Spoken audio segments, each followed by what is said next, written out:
Ladies and gentlemen, Banal of America!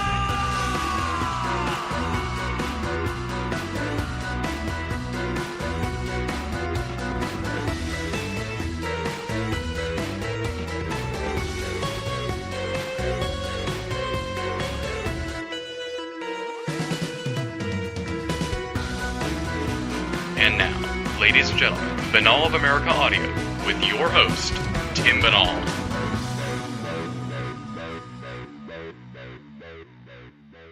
Hello out there, my friends. This is Tim Banal of banalofamerica.com with another edition of BOA Audio Season 4.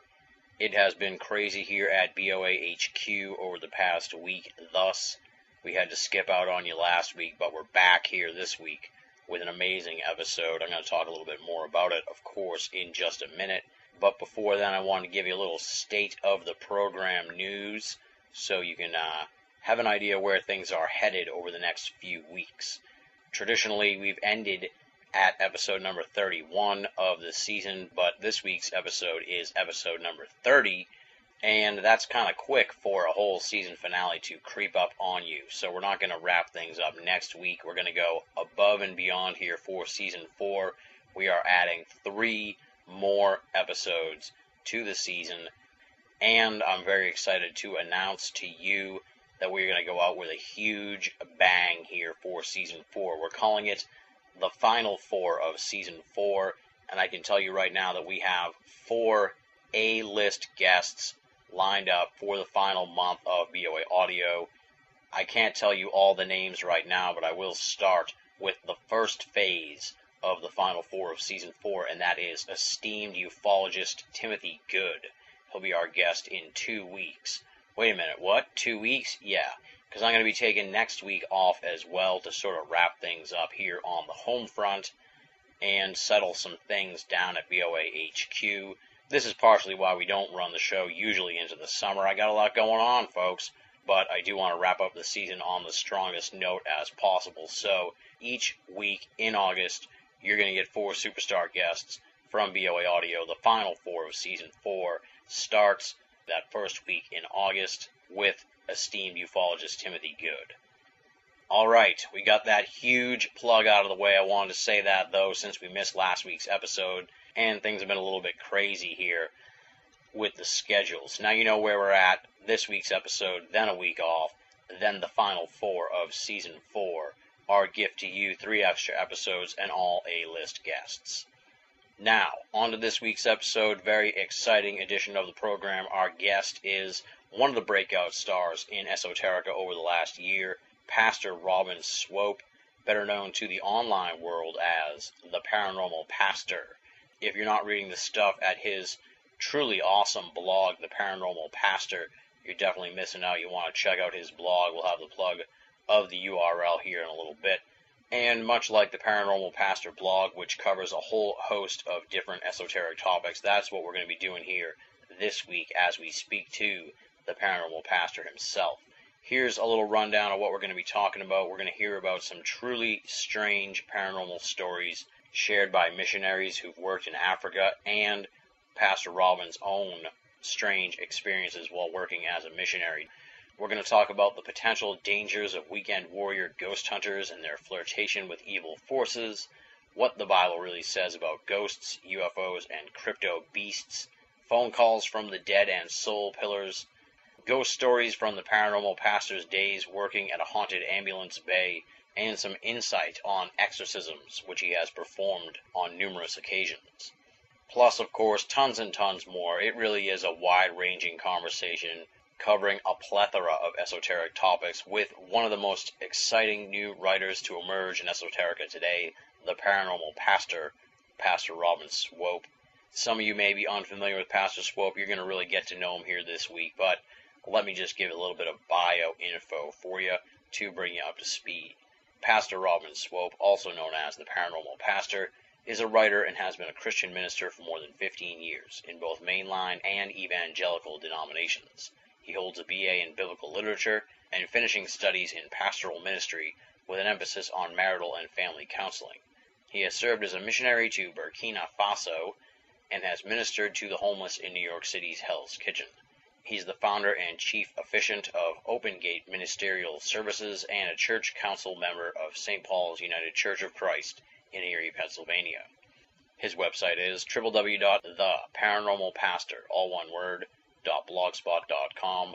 As I said, check it out. Some amazing material on there, and I would definitely call it a worthwhile daily stopping point for anyone who's looking for some intriguing paranormal investigation. The Paranormal Pastor, he's covering all different facets of the esoteric at his truly awesome blog. Without any further ado, let's rock and roll. This interview was recorded on July 1st, 2009. The Paranormal Pastor, Robin Swope, on BOA Audio, Season 4. Ladies and gentlemen, welcome to another edition of All of America Audio. Very, very excited about this week's guest and very excited about this interview. Chances are, if you're a denizen of the online paranormal world, and if you're listening to this program, you probably are, you have come across the website, The Paranormal Pastor. It's a blog. It's amazing. You can find it at theparanormalpastor.blogspot.com.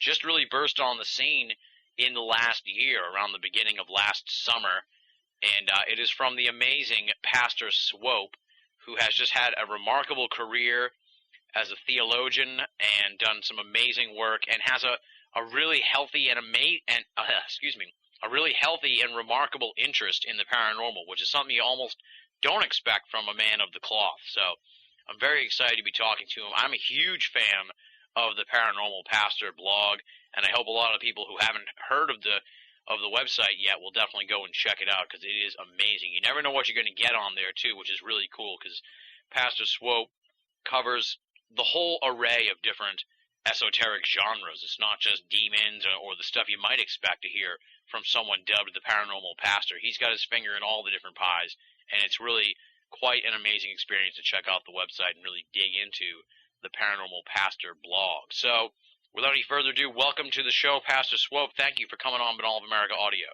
Oh, it's a pleasure. Thank you. Now, I guess, we usually start out here with the standard bio background. Who is Pastor Swope, and how did you get interested in the paranormal? Well, I've always been interested in the paranormal. I grew up with Fate magazine and Famous Monsters of Filmland, and both together, so they sort of mixed together in my mind, I guess. Always interested in UFOs, UFO Digest. Of course, from Erie, PA, there's all kinds of weird stuff going on all the time, so you grow up with all the local legends. Oh, yeah. Sort of covered a little bit on the blog. Yeah, and it's always the whole realm of the unexplained, just fascinating for me. And when I went into the ministry, it branched off into, the supernatural realm within the church as well. So, yeah, it always seems like something, I get in the middle of something. No matter where I go. It's kind of funny. Now, I'm sure that there's probably a lot of pastors and stuff like that who do have an interest in the paranormal, but not too many people are sort of out there like you are talking about it. So I guess just talk a little bit about that. What's been the reaction of your colleagues to, your ascension as the paranormal pastor? Yeah, it's funny. A lot of my friends, I was trained with the Christian Missionary Alliance, which is a evangelical group. Mm-hmm. It's an offshoot of the Presbyterian Church. Some are actually very fundamental in Western PA, where I'm located at. They'll talk about all kinds of spiritual topics, having somebody come bless their house, deal with, paranormal influences. But when you get to have them go on record, it's another thing entirely. Yeah. Especially the missionaries. We always would have missionary conferences where missionaries from all over the world, depending on the year, different countries would come in, and they do week-long seminars talking about things that have happened, and always the paranormal always came up, inevitably. Really? Very rarely would it not come up with some missionaries. But to actually get them on record, I've written them, and it's few and far between that want to be out there because they're afraid they're going to be ridiculed, just like I think anybody else. And, yeah. I do have had a lot of people who are Christian ministers write me, though, and say, they too have had experiences, and they deal with it behind the scenes as well. But to be out there, they're just afraid of the ridicule. And a lot of my friends have distanced myself in the Christian Missionary Alliance. It's funny, on Facebook, I'll put my link up, and very few people will go to it, and very few people will talk to it. But anything else is fine. It be kind of weird to be in the church like that and then moonlighting, I guess you could say, in the, in the world of the paranormal. Well, I guess just to sort of clear up, for people like me who are really sort of ignorant, I guess you could say, to the various factions and houses, I guess, or however you want to call it, I guess, of Christianity and religions and stuff like that. I guess just talk a little bit about what your affiliation is as far as the church and stuff like that, because I was raised Catholic, so I really only know about the Catholic Church and other stuff that I've sort of picked up along the way. But let's sort of make it clear here, what church you're part of and all that stuff. Well, I've been in different denominations. Right now, I'm affiliated with the United Church of Christ, but I am independent. I have my own organization, Open Gate Ministerial Services, which I do funerals or any type of service for people who are either unchurched or don't have the money. But I'm affiliated with United Church of Christ at this time, which is more of a liberal denomination than some. Barack Obama's Reverend Wright, he was part of the denomination as well. Mm-hmm. It's each individual church governs their own theology. So our church it's completely fine. It's a very white church and very conservative, whereas you'll have different, even Vietnamese churches. And I've been in very conservative churches. I was in the Christian Missionary Alliance for about 13 years. Went to United Methodist, and then I went independent. I saw some things going on, and I thought that's where the Lord was leading me at that time. Okay. So yeah, I've been all over, and I was raised Catholic as well. So, oh wow. Yeah, and I have many good Catholic friends. Yeah. As you said, sort of like some of your friends have distanced themselves a little bit from your paranormal work and stuff like that. I guess why did you decide, or how did you decide to end up creating the Paranormal Pastor blog in the first place? Because I'm sure it would have been a little bit easier for you just to have that interest and not make it public that you were the paranormal pastor, but you decided to go the route to share your work with people, which I appreciate and enjoy. Obviously, I'm happy you did, but I'm just wondering what made you decide to do that. Well, I was always enthralled with the paranormal, and I've been writing for a while. I've always wanted to be a writer, and I just finished a book. It's retitled "A Walk with an Angel," which is really it's a rehab spiritual awakening book, 5-step type of program for people. And I thought, what should I do next? And I was looking at the Weird USA books. Yeah, they are great, but some of the stories you just want a little bit more of. So I knew some of the stories around here in Western PA. I thought, I'll make my own book like that. And I started it, and then I realized what a chore that was. So I'm like, okay, what should I do with this now? I'll just, I always, I fielded news stories to 40 Times and The Anomalist quite a bit. So I just decided, I'll try my hand at it. And I sent the first blog to The Anomalist, and it just kicked off after that. And I didn't know what I was getting myself into in a lot of ways. I just thought, hey, because to me it's just secondhand. And this is some of my friends, but to actually be public, I didn't realize, a lot of people have just, I get a lot of encouraging letters, really wonderful letters. But you get a lot of people who are Bible thumpers who just attack. Yeah. And I'm sure they get into the whole, demonic thing. It seems like that's like the catch-all for people who are super hardcore religious zealots, if you will, to just lump anything paranormal in with, demonicness. That's it, yeah. And I'm a trained, exorcist from seminary, and I had a guy rebuke me just a couple weeks ago because I dared say that maybe ghosts are actually in the Bible. And I was like, wow. Church history-wise, that's, since the early church fathers, there's always been a belief in spirits. Now, exactly what they are, going through, the ancient Greek cultures and everything, but, the church really has not been, except in the last 150 years, with the rise of fundamentalism, they've never shied away from the paranormal. Yeah. Now, what do you make of, sort of jumping around here a little bit, but there's so much to talk to you about, and you really do have an interest and knowledge of all different sort of subjects.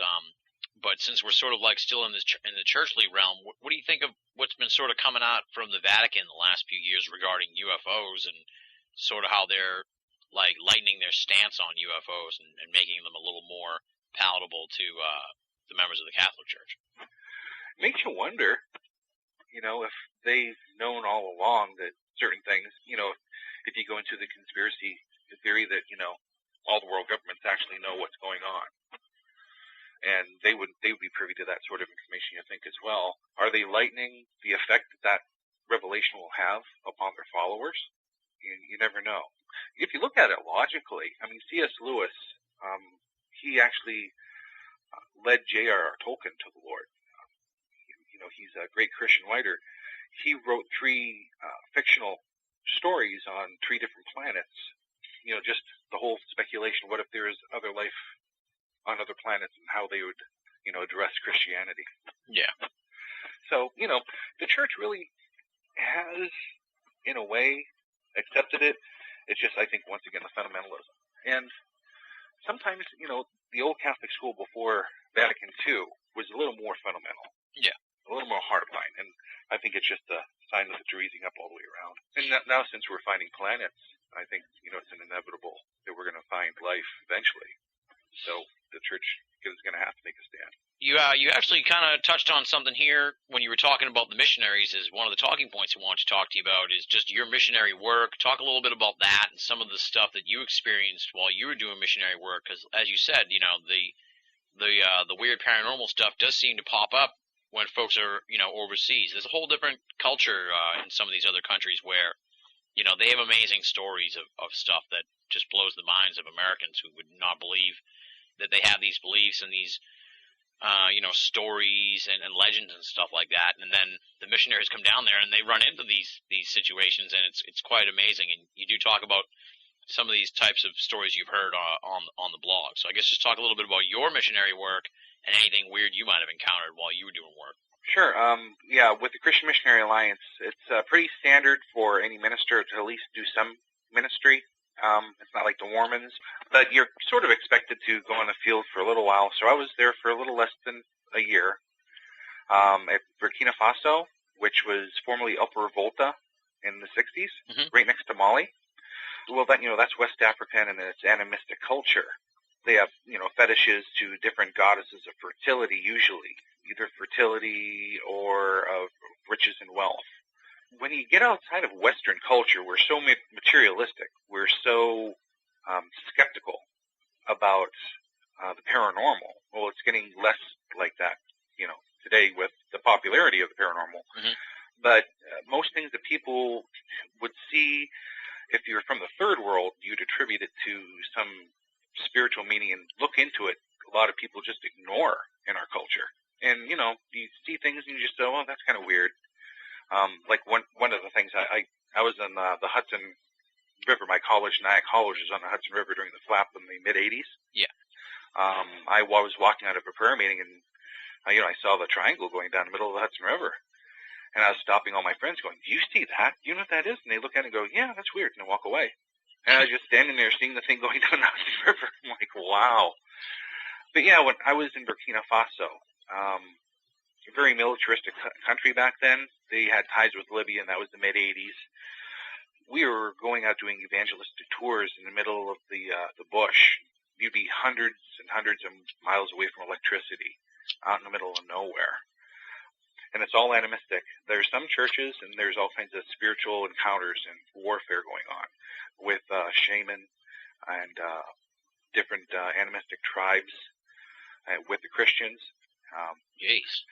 Yeah, it's really bizarre. And, of course you have the Muslims, but really the Muslims were really, they're pretty laid back in Burkina. But I remember we were in the middle of this one bush near Mali, right out in the savannah, and there's only a couple beds to sleep in, so it was my job to guard the truck. So I had my sword on my side, and I stepped on top of the rover. And, I didn't think anything of it, but middle of the night, something was going down the middle of the town.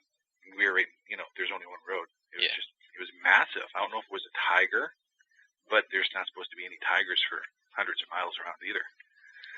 Something dark, and I was just praying. And it stopped by the truck and went by.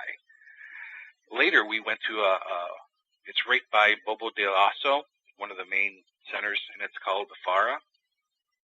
The Volta River is about, I'd say, 150 miles away. That's the only major water source. It's Savannah Flat. The missionaries took us to this place just to show us what the culture is for animism.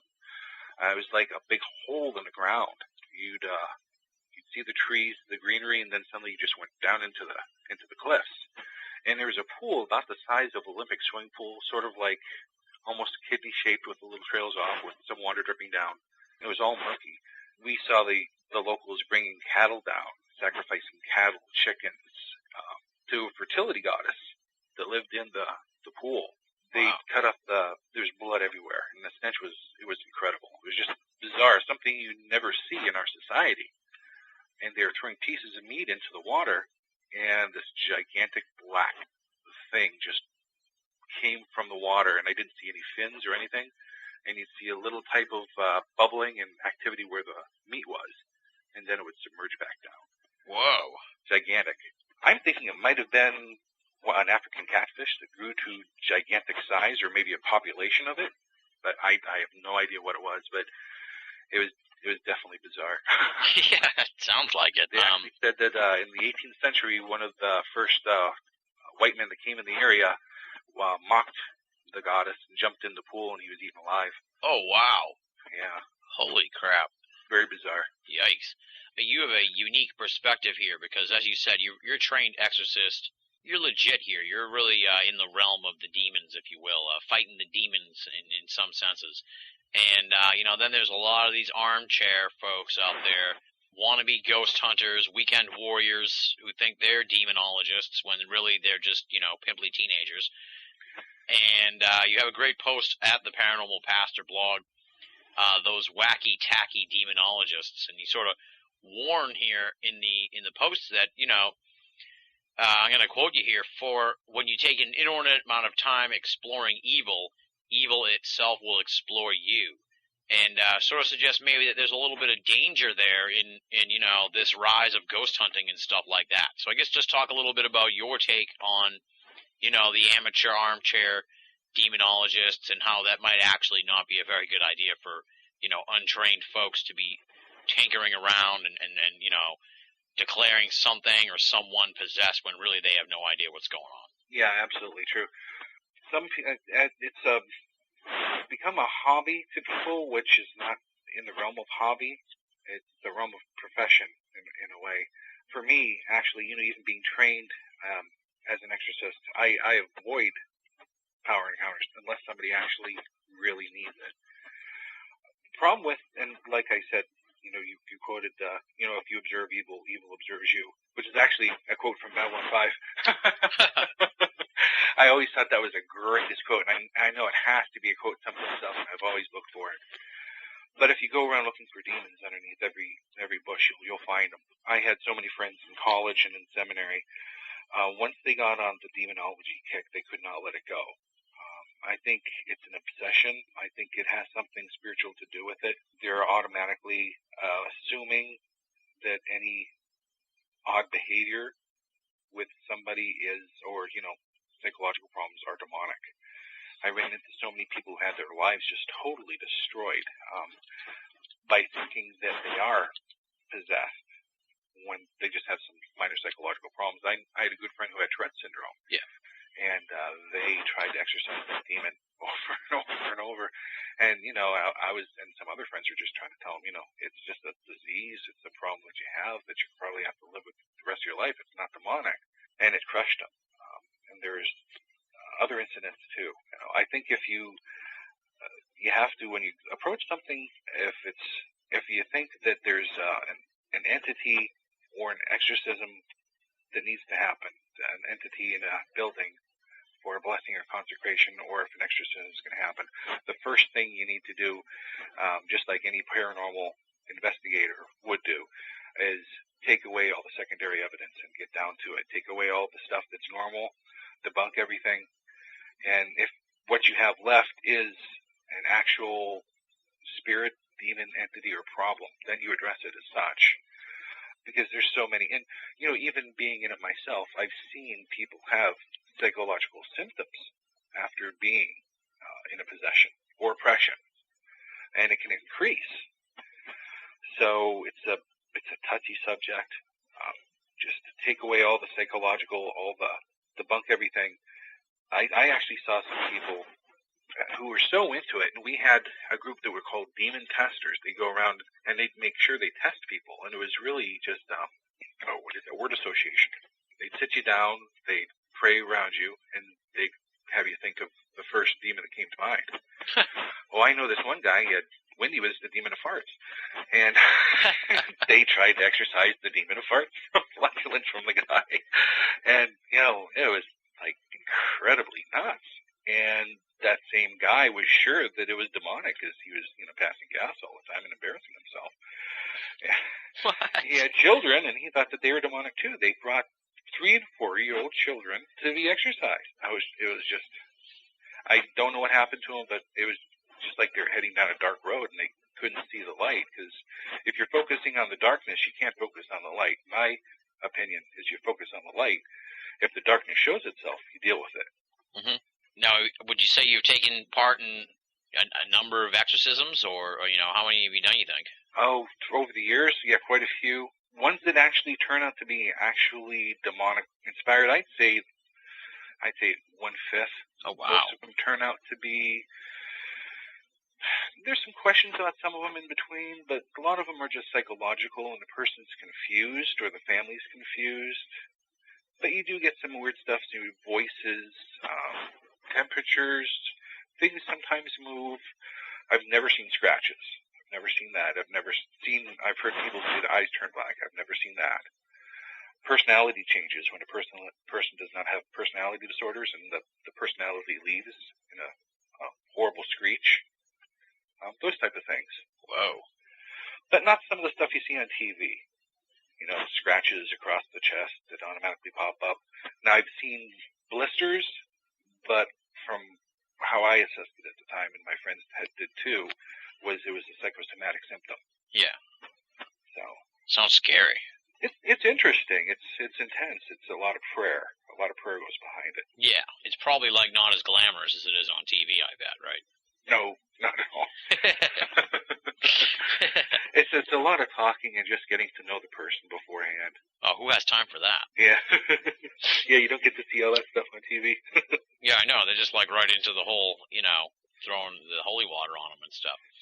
Yeah. Along that line, you do have another post later on the blog there, a note of caution for paranormal investigators, and kind of a chilling piece, because you say, I fear by the end of this decade and beyond, we will see a devastating toll in the ranks of paranormal investigators. Now, I guess just extrapolate on that a little bit, because it really spooked me out a little bit, and I think it goes kind of along with what we're talking about here about, courting evil by being so invested in the paranormal and this whole demonicness and ghost hunting and stuff.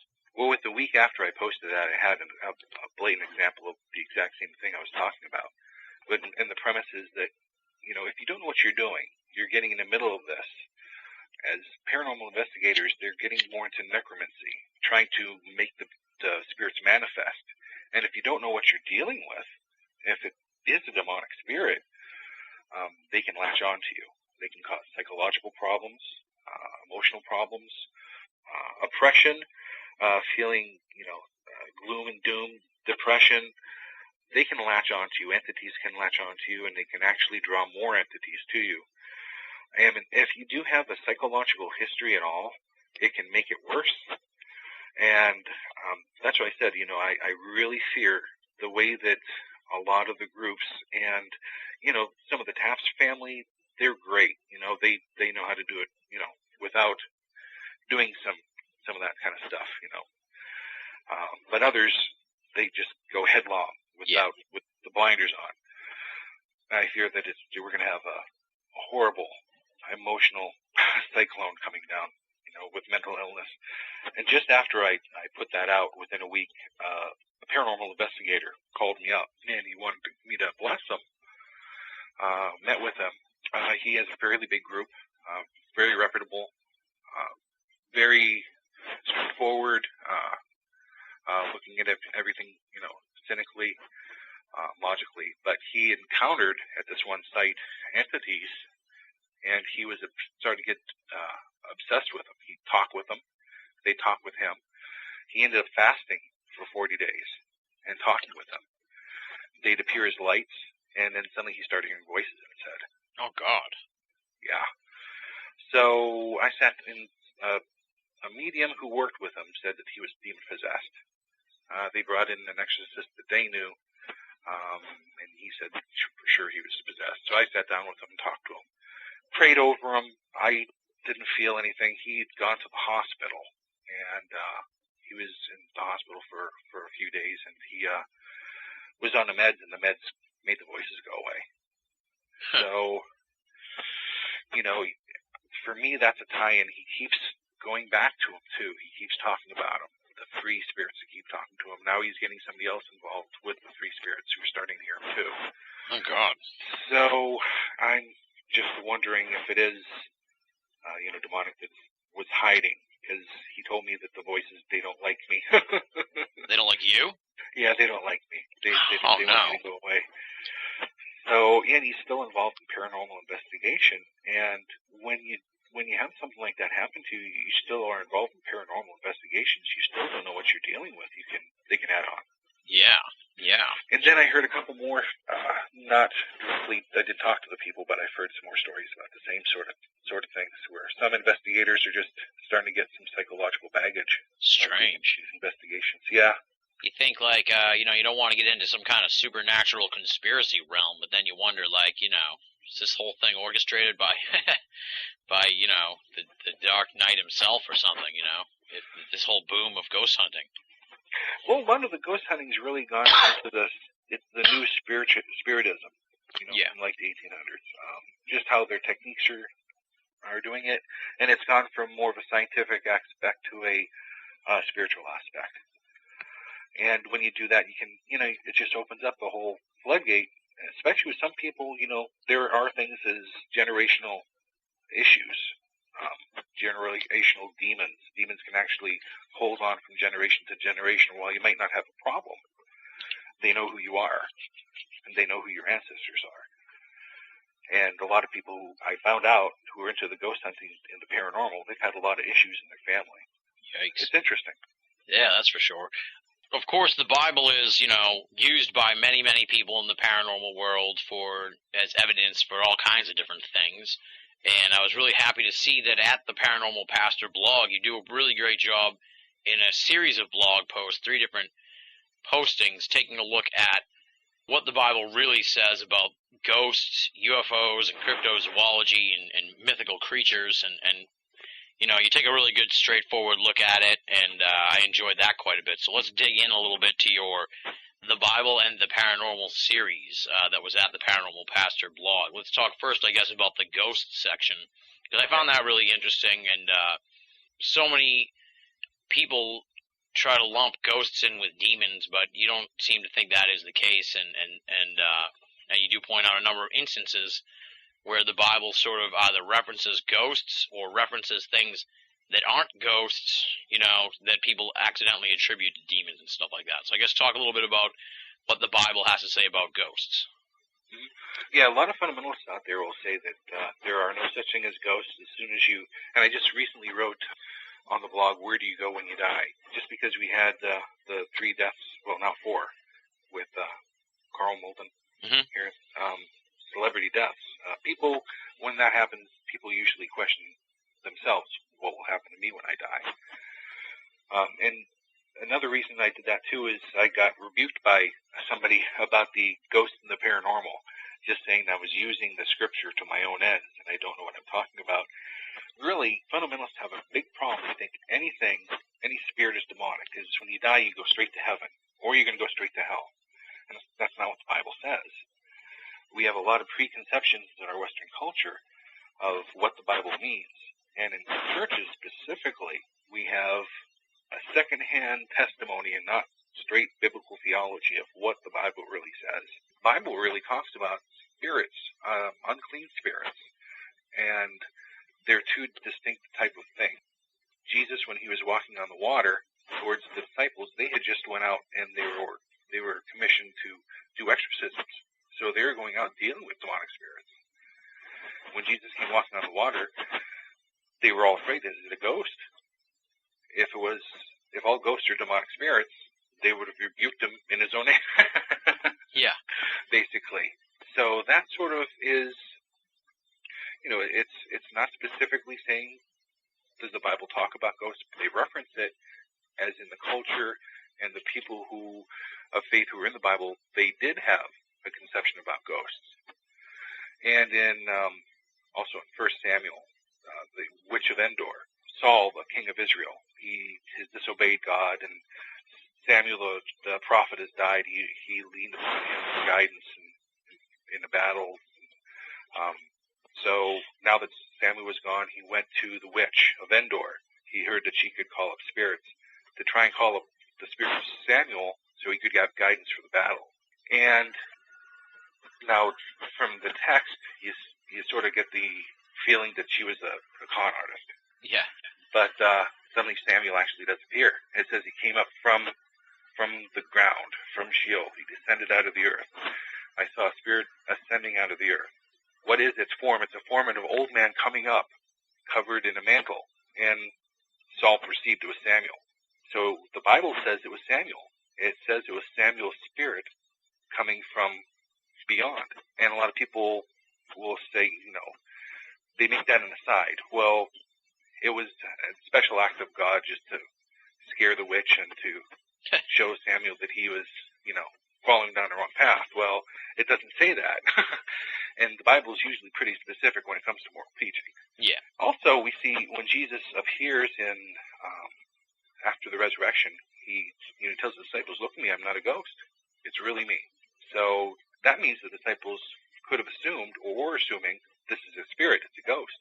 It's not really Jesus. And Jesus says, no, it's real in flesh and blood. It's weird. It's kind of interesting to think about how that ghosts have been around forever, I guess, and even back then they were a part of the culture. Now, the interesting thing, when you really get into it theologically, the word demon comes from spirit in the Koine Greek and the Hellenistic Greek, and it does reference ghosts. Demons were unclean spirits who would hang around graveyards. And that's their whole concept, in at least the New Testament, of where we get unclean spirit. It was unclean because it was around the dead bodies. It wasn't evil. Interesting. So, yeah. Yeah, it's interesting to see how, different parts of the Bible get taken out of context. And as you say, trying to use what you find in the Bible for your interest in the paranormal, let's say, not you, but, a general person, it all depends on context. And often a lot of this stuff is taken out of context and then, misappropriated for all kinds of different things. And then that's actually a good segue into the second part of your Bible and the paranormal series, and that is UFOs in the Bible, because, there's just a whole bunch of folks who try to squeeze UFOs into the Bible, and you point out there's sort of two schools of thought with regards to that, and I really found that quite interesting as a student of the UFO phenomenon. So I guess talk a little bit about the UFOs in the Bible and what you think is going on there.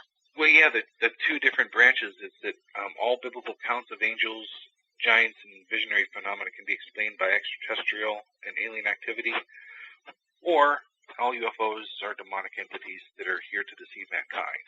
Even from Chariots of the Gods with Eric Van Daniken and the vision of the wheels within the wheel. I mean, it is a compelling argument that it's a UFO.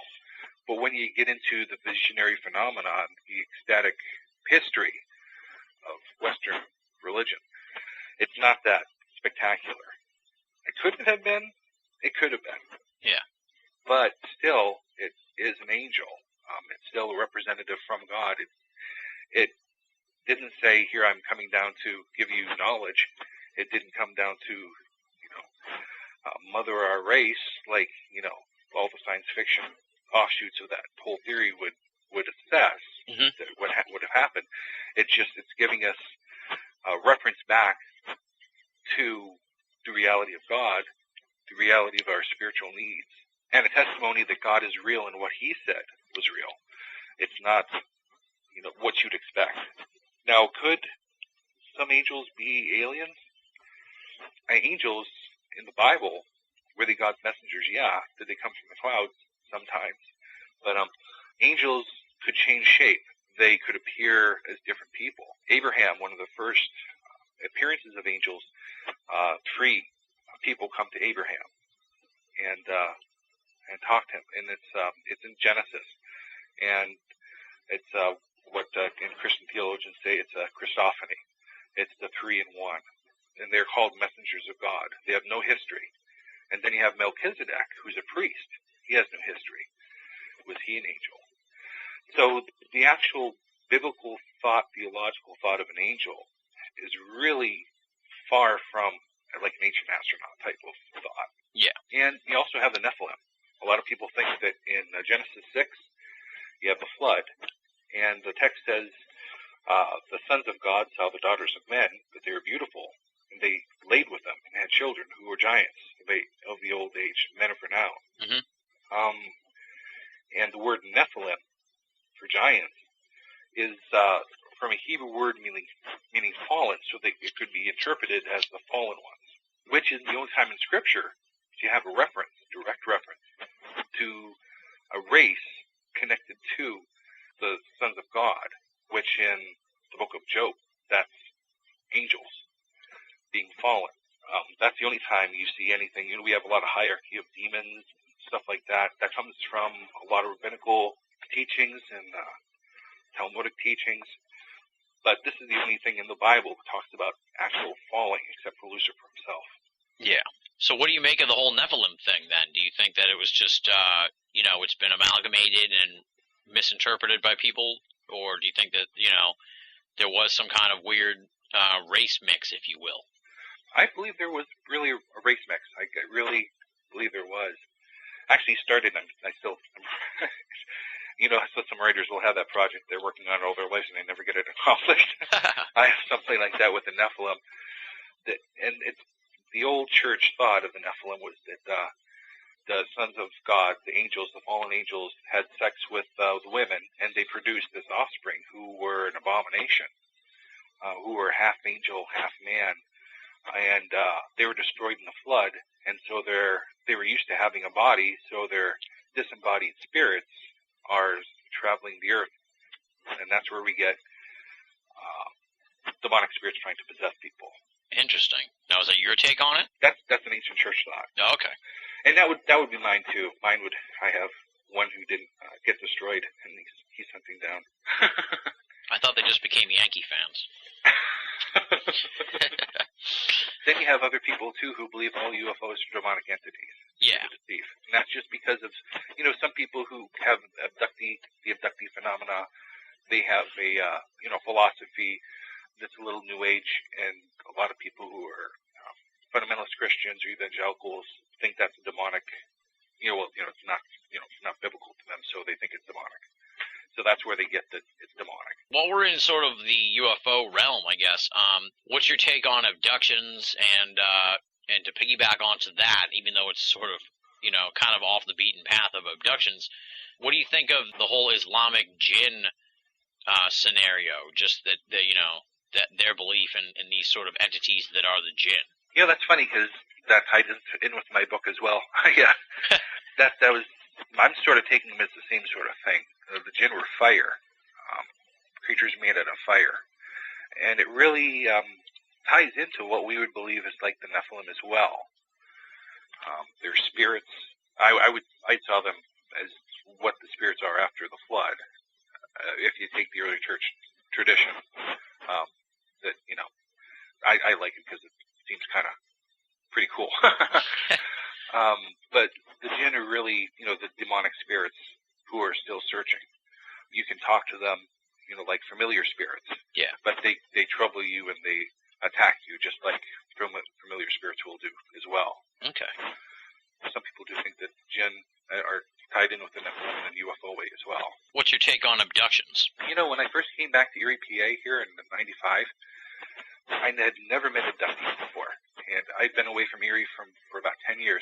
I met a slew of abductees at an ambulance company. Oh, wow. And one guy was sure he had a chip in his head, and he was starting to work for NASA. And he had some pretty amazing stories, and so did a girl who was very sensitive to some of the ghosts that were at the ambulance company. I don't know. I just hope it never happens to me. Because that and Sasquatch coming, I don't want to meet Sasquatch face to face. Wow, I figured you'd be all about Sasquatch. I've always had a fear of that ever since Legend of Boggy Creek.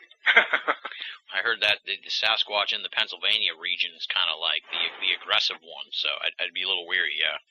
Yeah, there's been quite a few sightings in the area here. I know, it's kind of a hotbed of weird paranormal activity over there. Lord, hear our prayer. Well, I hate going. Why can't I worship the Lord in my own way? By praying like hell on my deathbed. You're listening to Banal of America Audio. How you doing? Peace be with you. Praise Jeebus.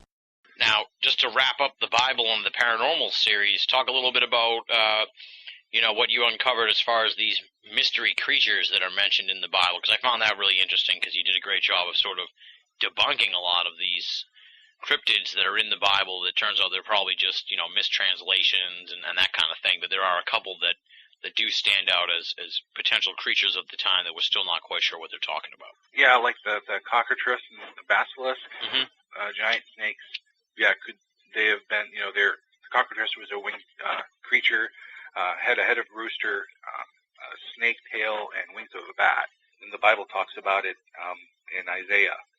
Really, are they talking about a giant dinosaur-like creature, or are they talking about a snake-like creature, a very deadly snake?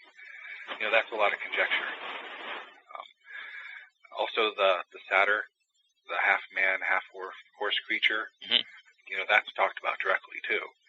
But again, there's a translation problem with the King James Version. The word satyr is from the Hebrew word seir, which is a hairy creature.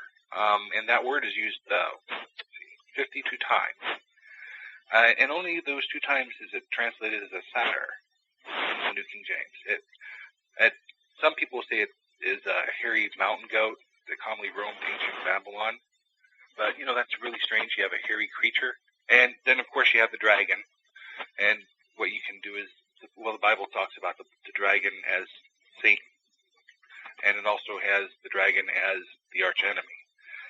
Now, the word for dragon in Revelation is Tannin. It's used throughout the Bible as well. And it's translated as dragon, whale, or serpent. And it's also used as the serpents which were, on the rod of the Egyptian magicians, who also the Ten Commandments, where they throw the snake down and it turns into a snake, and Moses' snake eats the other ones. That's that same word that was used there. Yeah. So were there giant lizards? Were there giant dragon-esque dinosaurs back then that they referred to as dragons, or were these also just snakes, or were they sea monsters? Because we also do have the Leviathan. And a lot of people say it's either a dinosaur, a whale, or a crocodile. There's pluses and minuses. All we really know is a giant sea creature that was huge and gigantic. They were seen by ships. They're associated with whales. And in modern Hebrew, Leviathan is literally translated whales. Some will say it's a crocodile. So you have the creatures that we see in the medieval, and you have the creatures from the Bible. Sometimes the creatures from the Bible were actually common creatures, but then you have some of the mystery things that look like dinosaurs.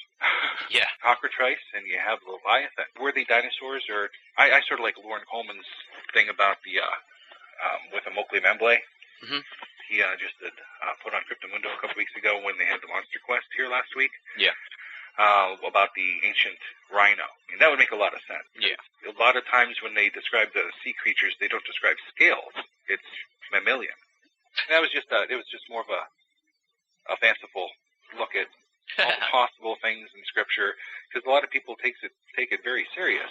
Yeah, a lot of people take it really serious. Now, just to A lot of people say that Esau was a Bigfoot, but yeah, I saw that part of the I saw that part of the post. I sort of see it as in a way as an analogy. But ever since I was very young, as an analogy between Neanderthal and Homo sapien, because Neanderthals are very hairy. Interesting. Now, just to jump back to the UFOs a little bit in the Bible, what do you make of the whole Ezekiel's wheel thing? Because that's the one that everyone seems to use as proof of of UFOs in the Bible, so I'm sure you're well familiar with the Ezekiel story there. What do you make of it? Well, it's interesting. Even before Ezekiel, we have the prophet Elijah being taken up in a chariot of fire, and we have Enoch disappearing, and in a lot of the Talmudic texts that he as well went in a chariot of fire up straight up to heaven. So it wouldn't be the first incident that it's an analogy to us that some vessel with fire, which combustion, took a prophet up to the stars. Yeah. Could it have been? But the thing is, it gave him the angels, the seraphim, gave Ezekiel a direct message. And it was a message concerning his present time at that time. Was it aliens telling him that, or was it a vision? Because when you get into visions, you can see you can see a lot of things. Yeah. And when you take it into the context of the theology, the four heads do represent different things. The fundamentalists will see it as the persona of Christ. Some will see it as the nations. So could it have been? If it was, it sure got interpreted a whole different way by the persons who wrote the Bible. Yeah. We'll move away a little bit here from the Bible into some ghostly type stuff. I wanted to talk to you about one of your blog posts, phone calls from the dead, because you do a great job of sharing some stories you've heard of people receiving these phone calls from the dead, which is a growing thing, I guess, nowadays. So I guess talk a little bit about that. Yes, I've heard about them for so long. I had a cardiac moment in September when I was in the hospital. I was visited by the case management nurse to, do my last rites and all that, and get that. And it was like, wait, I don't think I'm that bad yet. Oh. But so we started talking, and I told her about the Paranormal Pastor stuff, and she used to work at, before case management, she used to work at hospice. And she told me some amazing stories of when she'd be singing, and the person was dying, they usually sing to them. And she would hear other voices sing with her. Oh, wow. There'd be visitations by people who would just disappear. And then there's the phone calls from the dead. There's so many. It's a book I'm working on to get. There's about 8 different phenomena that happen when people die. And that's one of the major ones. You either get a phone call when the person is dying from somebody who is deceased, either recently or from a long time ago. And before our modern technology where you could trace the call, they'd hear the voice. And now when we have caller ID, you can see the phone number, and a lot of the phone numbers, even if there's no voice on the other end, it's basically the dead who died many years calling the person who's dying to comfort them. And sometimes you get phone numbers that have not been working for decades. And sometimes you get voices. Sometimes you'll get noises, and the person will assume it's the person talking. Or sometimes the secondary phenomenon of the voices of the dead is somebody who recently dies suddenly starts calling all the family. We saw that happening here in California last year when they had that huge metro accident. The guy's iPhone, I believe, was calling all the family members until the time that they actually found him. And recently I've heard from the same phenomena happening on the Air France. A lot of those phones were calling all the family. Wow. I still yet to get the direct interviews about that, but I've heard secondary articles online. Interesting. Yeah, that's really weird. And I've heard, have you ever heard of these emails from the dead? I've heard a couple of stories like that, but I don't know if you've run into that yet. Vaguely, but I've never heard direct, yeah. Yeah, I've only kind of heard them secondhand, too. Yeah. Now, what about soul pillars? Because I'd never even heard of this, and I saw it on the Paranormal Pastor blog, and I was like, this is weird and amazing. So I guess talk a little bit about soul pillars, because like I said, I've never heard of this before. It sounds like sort of one of those on the fringe things that only, like you said, in the blog post, a lot of people who've had the experience don't want to tell anybody about it. So this might be one of the few places that it's actually been mentioned somewhere. So talk a little bit about the soul pillars. Yeah, it's when I started doing I contacted a lot of hospices across the country and try and get some of the phenomena documented.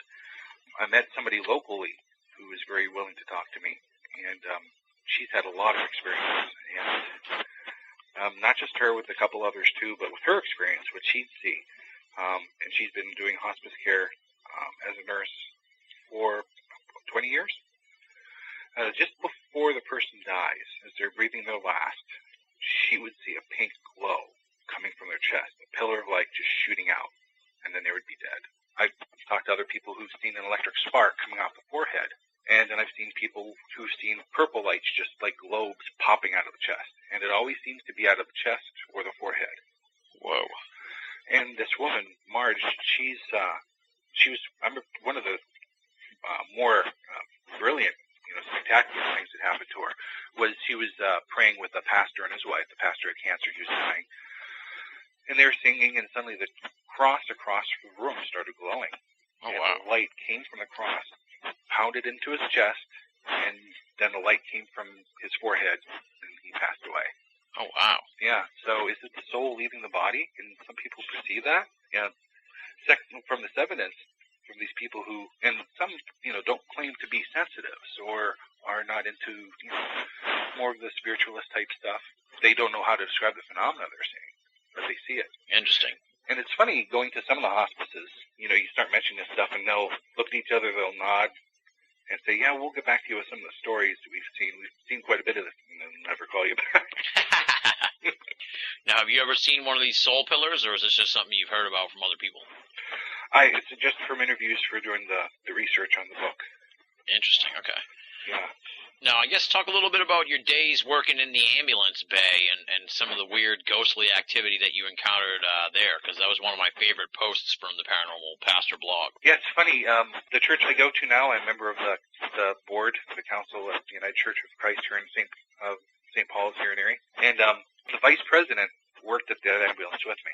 He was the paramedic, not the one that incidents happened to. But that was the first time I've always been interested in ghosts, but I was very skeptical, very, very skeptical. And it was 1996 when I just came back from the Christian Missionary Alliance. Before I got back into the United Methodist, I worked as an ambulance dispatcher for a now defunct ambulance company. It was out of Pittsburgh, and they had a secondary branch up here in Erie. I was the midnight dispatcher, so the crew would sleep in their quarters. We had a 2-story house. The first story was converted into an ambulance bay with about 2 or 3 ambulances, and the rest would be out in the parking lot. So we did have a crew of about 20 people up in the bunks, right next to my dispatch office was right at the head of the stairs. There was a long flight of stairs straight up. It was about 2 o'clock in the morning. Everybody was asleep, and I heard somebody walking up the steps. Very common. You hear it all the time. Just wondering who was coming in late. Might have been another person to take some time over for somebody else or doing some extra time. Mm-hmm. Door never opened, so I waited and didn't hear any footsteps go down. So I opened the door to see if there was a problem. There was nobody there. That's interesting. And so about 10 minutes later, I went to the restroom, closed the door, locked it, and suddenly I was about 10 feet away from it. The door started jiggling. The handle started moving back and forth. So, I quickly went over to open it. Nobody was there. Crew was sound asleep. And, with those type of guys, EMTs and firefighters, yeah, they love practical jokes. But if they're going to play a practical joke, they're going to gloat about it. Yeah. So nobody said anything. And I found out that the woman who said she was also an abductee, had a couple paranormal experiences there beforehand. She had seen, she was working on a woman who had passed away. And she was lying in the bunk one night, and the bunk, it was the second floor of the bunk, and she was looking out by a big bay window by the road, and she saw this fog forming. And the fog formed into a woman and came straight at her. And it looked to her like it was the face of the woman, except it was a little decayed. And she let out a scream, and everybody got up, and it was very startling. Wow. I guess there was a very horrible accident out in front of the ambulance complex a couple years beforehand. They're coming back from a particularly dirty, there was another accident. Mm-hmm. So they're cleaning the truck up, and she had low man on the pole, so she had to clean up all the blood and stuff. Yeah. So she was cleaning it up and putting all the stuff in a bucket, and she felt weird. She felt her hair coming up in the back of her neck. She knew something was happening, and she looked over, and a hand came out of the bucket. Oh, God. She saw a hand come back. So she screamed, and everybody ran down, and she was just, I was there at the time, and she was fit to be tied. I was a little later in the day. She was still fit to be tied when I came in. Yikes, jeez. Yeah, and me and my friend from church, we still talk about that. What did she see? Was it the person who they had just encountered? Was that a remembrance because it was their blood they were cleaning up, or was it the bad accident out front? That's some spooky stuff. Yeah, that was very bizarre. Now, when you worked at this ambulance thing, did it sort of go along with the idea that when there's a full moon, that everything picks up? Did you run into that thing? Oh, yeah, definitely. Most definitely. Yeah, even with people who are renal patients doing their dialysis treatments, they get into some just wacky situations with different ailments and have to be rushed down to the emergency rooms, but a lot of bizarre people with a lot of manic stuff, a lot of emotional stuff. Yeah, I always wondered what the reasoning is behind that. Do you have a theory at all about the whole full moon pickup of weird activity thing? Well, some people say gravitational forces. Yeah, I've heard that too, yeah. Yeah, I'm not too sure. Just, you notice it all the time, at least, in some of the neighborhoods I've lived in too. When you're working with disadvantaged, full moon, they'd be out in the street partying. And Weird. Yeah. Just because there's more light outside? I don't know, yeah. Makes you think what really is going on there with that. Now let's talk about your very recent post at the Paranormal Pastor blog, The Mystery Marks. I found this really interesting. And like I said, one of the great things about your blog is just that, you cover, as we've done so far tonight here, you just cover so many different areas of the esoteric that you never know what you're going to get when you go to the Paranormal Pastor blog, but you know you're going to get something great and interesting.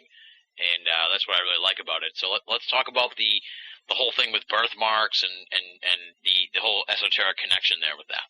Yeah, the birthmark things, ever since I was a little child, I was told about my brother. My brother David, I featured him a couple times in my blog. I mentioned him by name the one time. He's the one who has the cancer, and he's slowly passing away. And it's not a healing, but it's God sustaining him. He's the one when he was a child, when my parents were in Detroit in the late 40s. My dad was looking for work, and so they lived in a tenement house. And one of their best friends lived across the hall, elderly African-American couple. And my brother had a birthmark on his leg. What happened is, and I was been told this over and over and over, and I never saw the birthmark because it disappeared. Weird. Yeah, I guess my mom went to labor, and they were going down the staircase, and she tripped and fell, and her friend, my dad was at work. The African-American lady grabbed her leg up by her thigh. Yeah. She'd fall down. She would have fell down, probably miscarriage. Mm-hmm. Big bruise. They took her to the hospital, gave birth. Once she looked at the baby, there at the same spot where she was grabbed by her friend was a perfect face, even with the hairstyle. Eyes, nose, mouth of her friend. Oh, wow. Yeah, and he had it for years until he was a teenager, and then it disappeared. And we found out later that she had died. It disappeared like within 3 days of her death. Wow. From what I saw, he still has an outline of it. Well, he did, not anymore. I remember when I was a kid, you could see like a pockmark of a face. Wow. And yeah, it was a hair. You could see lips at that time, but there was no coloration to it. But it was a deep dark coloration. It was almost like it was like a mole. Not like the wine sprays. Some people will say the wine sprays. Yeah.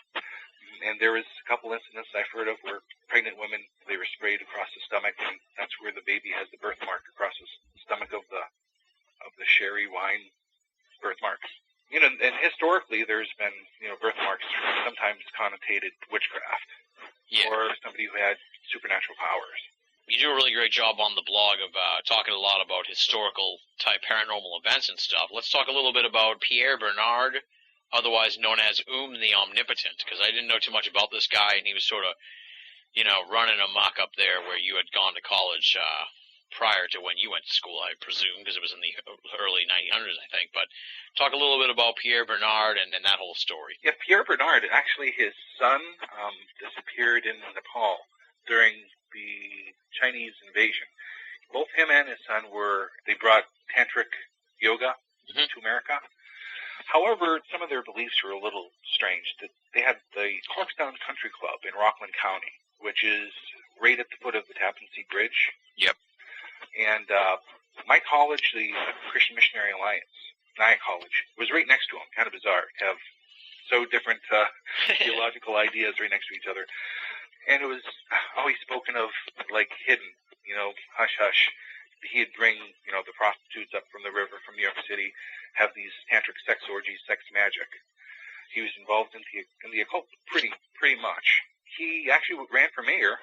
They'd have elephants, parades through the town, all kinds of yoga workshops throughout the buildings. It was a huge mansion, and a couple other smaller mansions for the guests to stay in, and a giant field, and also a theater where they put on the tantric sex plays. Yikes.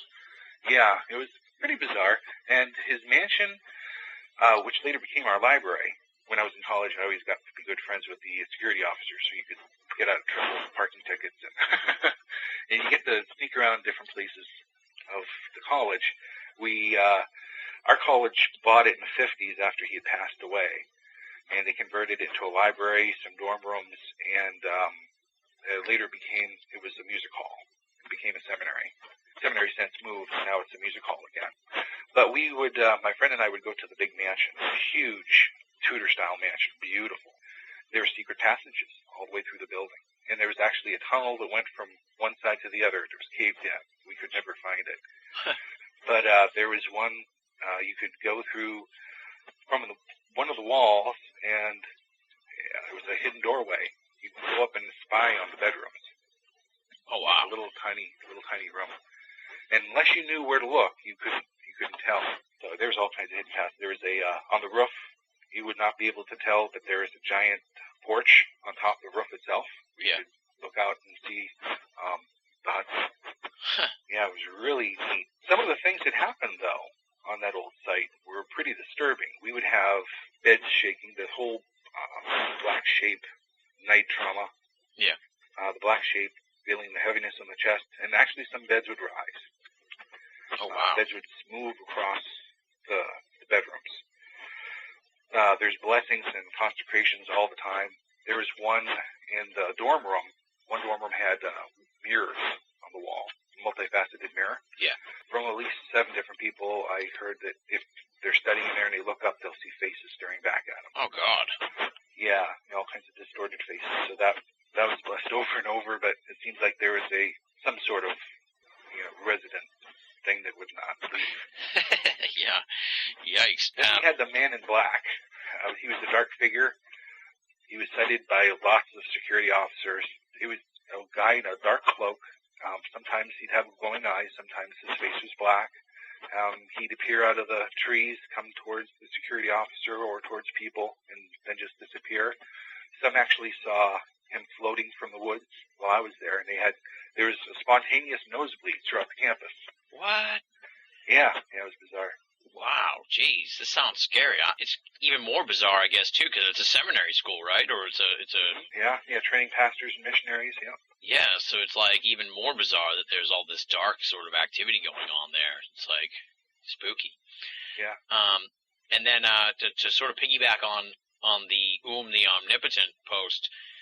Talk a little bit about your days as I presume you were a member. I think you did say you were a member. Your days as a member of the Omega Men, because I found that really amusing that the Omega Men. They've gained such repute, and then you sort of like pull the veil back, and you're like, it was a high school principal, and so yep. talk a little bit about the Omega Men and what that was all about. Yeah, I joined I'm one of the.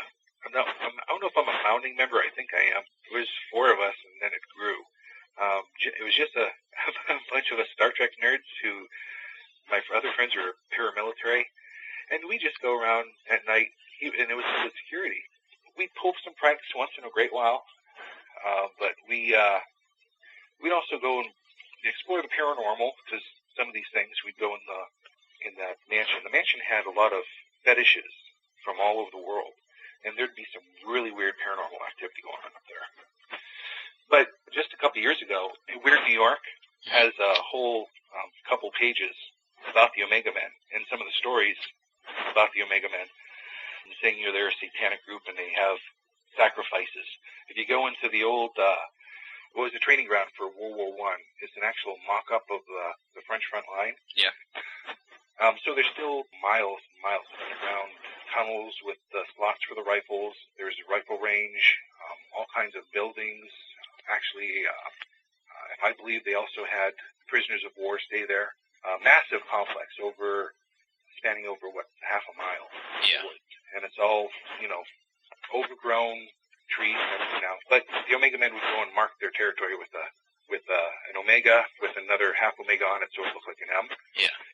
And so, of course, that's all these people see, and they, other people would put satanic stuff in there. So the legend is that the Omega men, these cultic people who killed people. And here we were the opposite. We were guys who'd go up and we'd find some druggies doing drug deals, and we'd ask them to move along. But investigate the paranormal. Yeah. Yeah, you guys were doing the ghost hunting before it became popular, it sounds like. Yeah.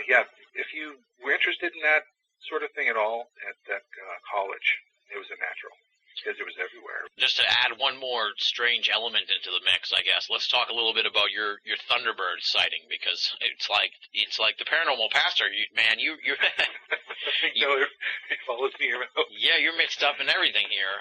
You actually have a Thunderbird sighting, and I'm trying to remember if we had a Thunderbird guest on earlier in the year. I'm trying to remember if he had a sighting or not, but I don't think he did. So tell us about yours. It actually was in, I wrote 40 Times and put it in there, and from there it's in Word PA, and a couple friends had it on their site. About 2000, I was working at the graveyard. I just started my Open Gate Ministerial Services, and so I wasn't affiliated with the church, but and we actually had started our own church. We had just formed, and it's now defunct. We had formed a small group, and we were pursuing that and seeing what would happen. But, it doesn't pay the bills, so I'd work at the cemetery first as a salesman, and then as maintenance, because cemetery sales are horrible. It was horrible. Not that working in maintenance at a cemetery is any fun either. I didn't see any weird things. I've had a lot of stories of the paranormal about ghosts and stuff. But July 2000, I was working by the power lines that go all the way from Chicago to New York City. Yeah. The ones that broke down during that a couple years ago when we had the big blackout. And there's a lot of blue heron around the area. They're very big birds. Yeah. About 7-foot wingspan. I've come upon one, not even realizing it, about 3 feet away, which just hop out of the creek, and it's awe-inspiring. It's amazing to see them. But I was mowing by a bunch of the lines, and it was all covered with hedge. It just popped out of the hedge, this giant bird. It sort of looked like a blue heron, but it was darker, and it had a white tuft underneath it, and it flew by and off into the woods. And it was right by the high-tension wire, so I had a good estimate how big the wingspan was. That thing had to be 12 to 14 foot. Wow. So twice as big as a blue heron. So, I put a rough estimate on my blog, and I know it was not a blue heron. It looked different. It might have been some sort of mutated giant blue heron, because there were similarities. Yeah. And the weird thing, and I haven't wrote about it on the blog, I have told Brad Steiger and Lauren Coleman, I took a picture of just a couple months ago, there was a paranormal investigative team that went out to the graveyard. I was supposed to meet up with them, so I went out there earlier, just look around and take some pictures of the mausoleum for my stories I have about the Mozzie on my blog. I was about 100 feet away from this little shrubbery area where they were going to have a pet cemetery, and suddenly, whoosh, out of the brush comes the bird again. I don't know if it's the same bird, but it was about the same size. It was being chased by a couple smaller blackbirds, and it went up into the sky, very rapidly. I had my camera with me, so I'm trying to zoom in, and my camera freezes. It was bizarre. Wow. I did get one picture. I changed the batteries really quick, but it's so far away. I sent it to Lauren, and he said, this is just, you can't tell what it is. I'm like, I can tell it's the bird that I saw, the bigger bird, because it just has the tail, but it's just so far away. But so I had another encounter, and it again, it was being assaulted by the little blackbirds, and then it went to the same bushy area I saw it go before. Weird. So something's still out there. Yeah, that is interesting. That's strange. You've had all kinds of experiences here. I haven't had any experiences really except at the church, since I've been writing. So I don't know if it's mellowing it out or... Yeah, that may be the case. It seems like once you declare that you're interested in the paranormal loses interest in you unless you're, one of those wacky weekend ghost hunters. Yeah, Now, I know you got a couple books out. Why don't you tell us a little bit about those? A Walk with an Angel, and that one came out last year, and then Walking with Awanu, Ancient Spiritual Truths for Personal Growth. Tell us a little bit about those books. Well, actually, A Walk with an Angel is a revision of Walking with Awanu. Oh, okay. It's a spiritual guide, 5 steps: quietness, forgiving yourself, forgiving others, basically behavior modification, and service are my 5 steps. Yeah. In it, I have an angel who guy's about to kill himself. It's a fictional story, but with the 5 principles in it to help you build either a stronger spiritual life or codependency issues, drug and alcohol abuse issues. Yeah. The guy's about to kill himself. He just loses his job. He has no hope. He tries to kill himself by gassing himself in his garage, and the door opens and he sees this guy in his house and closes the door to go inside the house, and so he stops the car, goes in, looks around, there's nobody there. The next day, the angel appears to him, teaches him through different lessons that, you know, there's a stalker for his soul, and how to listen to the spirit, and how to make peace with himself and peace with others. So, nobody knew what an Awanu was, so I changed the title and some of the... Because everybody asked, what's an Awanu? Well, that's the name of the angel. And it sort of came to me. It was kind of strange. I was meditating in the woods one day, and the whole concept came to me in that name Awanu, and I looked it up, and it is an Indian name meaning sky. Interesting. Spirit. Yeah. So I changed it so people would actually know what it is. It's an angel. Okay. Where can people pick those up? Through Amazon? Through Amazon, yes. Nice. And I'm just coming out with, I just sent it to 2 different publishers, an exorcist's field guide to blessings, consecrations, and exercising entities. So it might be out in a local bookstore soon. Nice, nice. And that's sort of, that's in the non-fiction realm, right? Yeah, that's a basic how-to do a blessing or consecration. It's a Christian mode for release.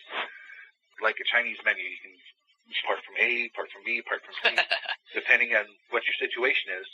I have a bunch of prayers from different realms in the Protestant faith, and even some in the Catholic, scripture verses in King James and in the Latin Vulgate, and commands. And so you pick those, and I show you step by step how to put it together. And if you run into more problems, you got to get hold of somebody.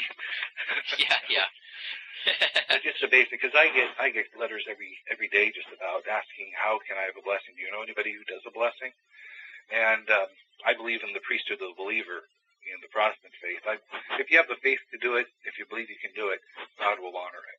Yeah. Now, if you get into a problem where there's an active spirit there, you got to have help. Yeah. Now, have you been getting a lot of good stories and stuff since the blog's been up? Yeah, I'm going through them. I'm working on one right now.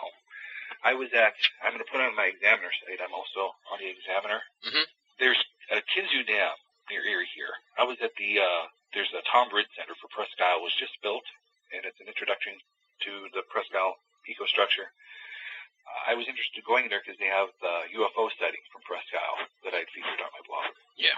And I went and I saw the presentation they have of it, and they have also Bayside Bessie as well, the Lake Erie sea creature. Mm-hmm.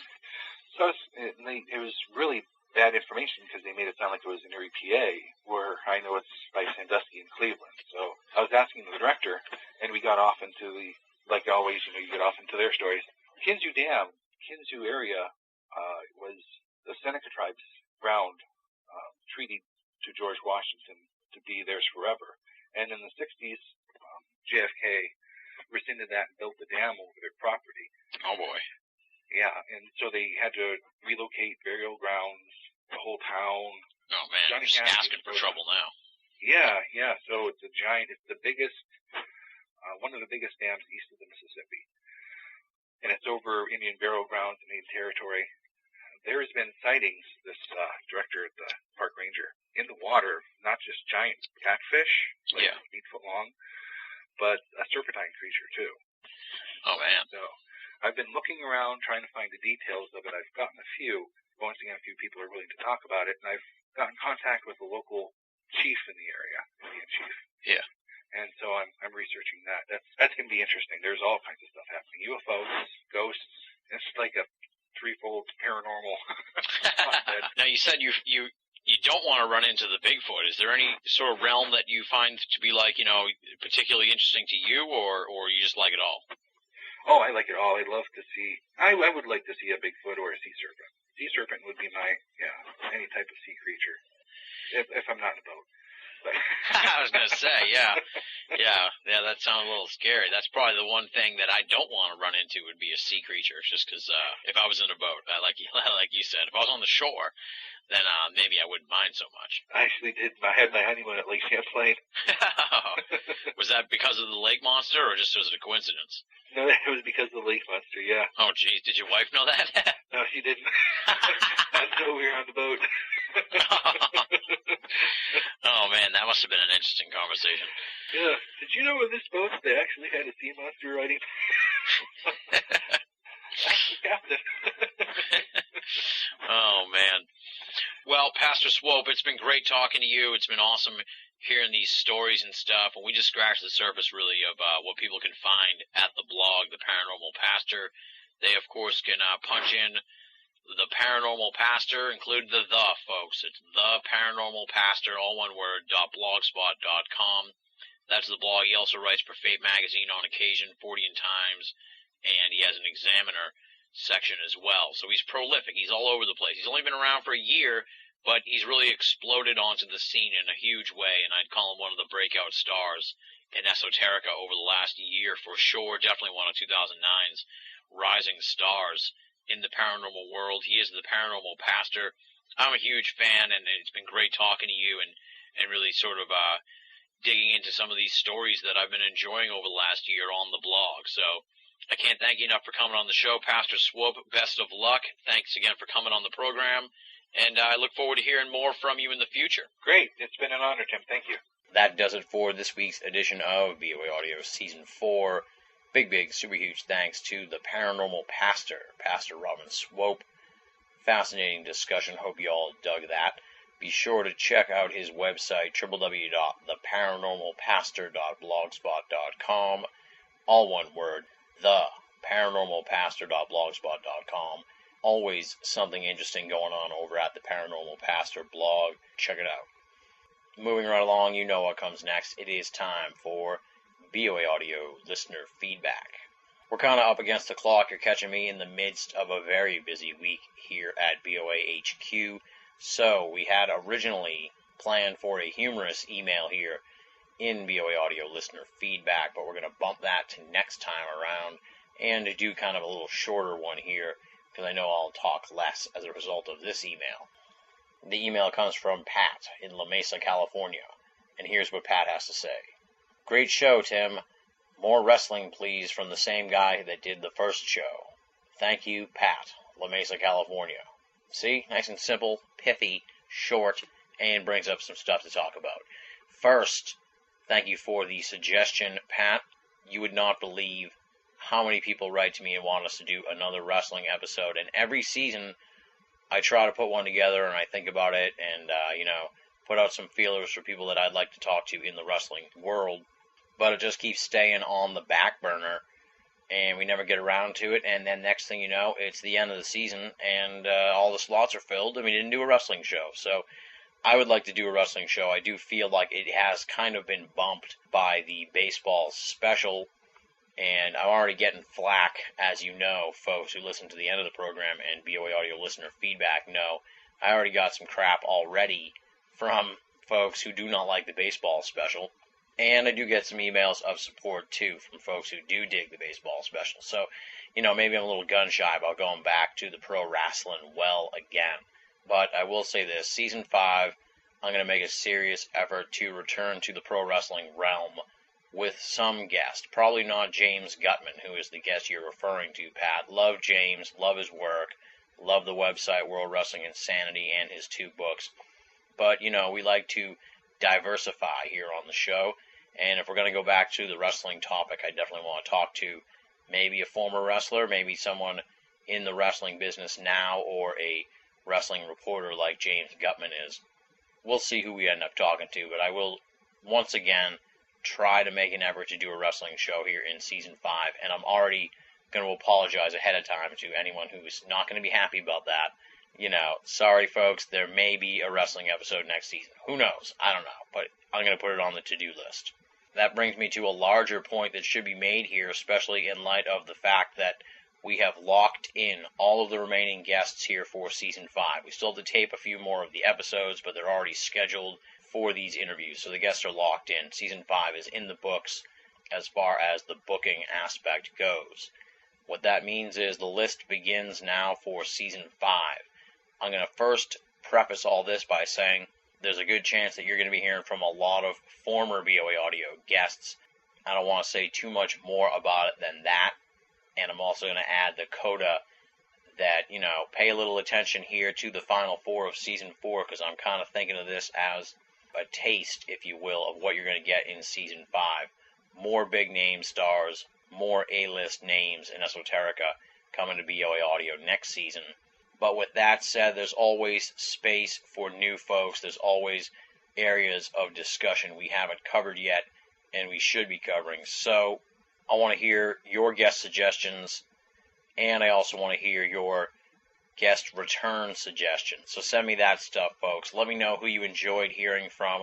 Let me know who you want to hear from on the show, because we're going to be starting to compile the list for Season 5 and start making some phone calls and sending out some feelers to try and lock in guests for Season 5. So now's the time to make your move if you're a fan of a certain esoteric researcher or author and you want to hear them on BOA Audio. Tell me now, because now's the time we start trying to book these guests. So there you go. I probably ended up talking longer than I thought I would, but Pat, you brought up a whole bunch of stuff that I needed to discuss at the end of the program, so I thank you for writing in Wrestling Show on the to-do list for Season 5. And since we added the 3 extra episodes, that means 3 more editions of BOA Audio listener feedback. So there's plenty of space here for listeners who want to get stuff in. Guest suggestions, guest return suggestions, comments, critiques, any of that stuff, send it over to me, and we'll try and feature it here at the end of the program on BOA Audio listener feedback. How do you get your stuff to me for listener feedback? There's 3 ways. I'm going to do them real quick for you. Email, boaaudio@hotmail.com, or go to the website and click the contact button. It's all over the website and easy to find. And thirdly, you can join up at the official BOA forum, theusofE.com, theusofE.com. TheusofE.com, just one of the 3 methods to get in touch with me for listener feedback. You heard the 2 previous ones already, the email, the website. Any of those, put your correspondence into the BOA Audio mailbag. I'll dig into that and try and feature here at the end of the program in future weeks. Up next, of course, it is the thanks portion of the show.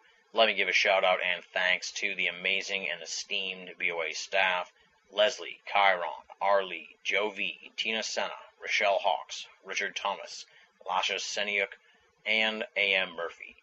Since we've been gone for a couple weeks, I just do not have the time or the voice to go through all of the great stuff that's at BOA since the last edition of BOA Audio. There's new stuff on there from just about every BOA writer. I'll just do a quick preview, I promise. Leslie has something about the swine flu. Regan Lee has something about Virgin Mary apparitions. Richard has something on Blade Runner and the esoteric symbolism. A.M. Murphy has something up about magic. Rochelle Hawks talks about 3 great esoteric journals. And Tina Senna has a remembrance of John Keel. Those are all the different new offerings at BOA in the past couple weeks. Go on over there and check them out. Runs the gamut of esoteric topics, as you just heard. We say it week in and week out. It is the slogan of the end portion of the show. If you're only listening to BOA Audio and you're not reading the columns at Banal of America, you're only getting half the story. BOA, make it a part of your everyday search for esoteric news and opinion. And if you've just discovered the program and you don't know the URL for the website, let me give it to you right now. It is www.banalofamerica.com, BINNALL of America.com. As you'll hear in a moment for our preview of the first phase of the final 4 of BOA Audio Season 4, next week's guest is Timothy Good, of course. 2-hour phone call over to the UK. Why am I telling you this? Because this program costs me money, my friends, and I turn to you now and ask you to make a donation to BOA Audio and Banal of America. How do you do that? That's simple. You go to BOA or the BOA Audio archive page, and you click the PayPal button. Nice and easy. PayPal will walk you through the process. Pretty simple stuff. And as always, no donation is too small, and all donations go towards keeping Banal of America and BOA Audio up and running, commercial-free, and freely available for all of our great listeners and readers the world over. And if you're on the fence about making a donation, let me just stress to you that we've added 3 more episodes here on Season 4. This will be the longest season of BOA Audio ever, 34 episodes total, so we definitely could use your donations. They would go a long way towards helping us get into healthy financial states as we begin Season 5. But I'll have more to say about that, of course, in the final 4 of Season 4. That makes the perfect segue into our preview, not of next week's episode, but the episode in 2 weeks. I'm going to miss you folks for a week. I got a lot going on here that I have to take care of at BOA HQ. But once August comes around, I'm going to be fresh as a daisy, and I'm going to be ready to rock out with something I've been working on here for the last few weeks, and that is the final 4 of Season 4. As I said, in the previous years, we've ended at 31 episodes. Season 1, we ended in 33 episodes. This year, we're going to close it out at 34 episodes total. We're adding 3 more shows to the season because I want to go out with an enormous bang here for Season 4. And the best way to do that is the final 4 of Season 4. Every week in August, we're going to be bringing you an all-new interview with a bona fide A-list name in esoterica. I can tell you one of them right now because that's the first guest of the final 4 of Season 4, direct from the UK. Timothy Good joins us. He's going to be talking about his latest book, Need to Know, as well as a number of elements of the UFO phenomenon, which he has uncovered over the course of his lengthy career investigating the phenomenon. Let me just give you a little thumbnail look at what we're going to be talking about during this interview. We'll be discussing the early intelligence conflicts between the US and the UK with regards to the Swedish ghost rocket wave of the 1950s, Winston Churchill's failed attempts to find out about UFOs from the Ministry of Defense, the story of a Polish biophysicist and his visit to JPL, where he allegedly saw the remains of a dead alien, possibly from Roswell. Information that Timothy Good has received about alien bases located around the world, the ongoing secret conflict between Earth and alien races, stories of retaliation by UFOs against airplanes that challenge them, the concept of gradual disclosure of the UFO phenomenon, the MJ-12 papers and Timothy Good's role in their publication, and what he really thinks was going on back in the 1980s when they were released. Plus, of course, tons and tons more. We taped this interview about 2 days ago, and I had an amazing time talking to Timothy Good. His material, in a word, is mind-blowing. Just could not believe it. Loved the book, Need to Know. Of course, loved Above Top Secret and his other stuff, but I read Need to Know this past week before we did the interview. It is truly a thought-provoking edition of BOA Audio with a researcher who has uncovered some truly unique information that may have you taking a second look at the UFO enigma. The venerable and esteemed Timothy Good, Phase 1 of the final 4 of Season 4, in 2 weeks on BOA Audio. And on that note, we wrap it up here for the week. I hate to leave you next week, but we're going to be back, as I said, in 2 weeks, and we're going to be back in a huge way. So I'm looking forward to bringing you all a quartet of esoteric supernovas, culminating, of course, in the BOA Audio Season 4 season finale. Can't wait to bring that to all you great folks. So once again, big thanks to the Paranormal Pastor, and big thanks, of course, to all of you, the amazing BOA Audio listeners. Thank you from the bottom of my heart for your amazing patience these past 2 weeks. I promise it will be handsomely rewarded in August with the final 4 of Season 4. I want to do something great for the BOA Audio listeners, and that's what you're going to get in August as we close the book on Season 4.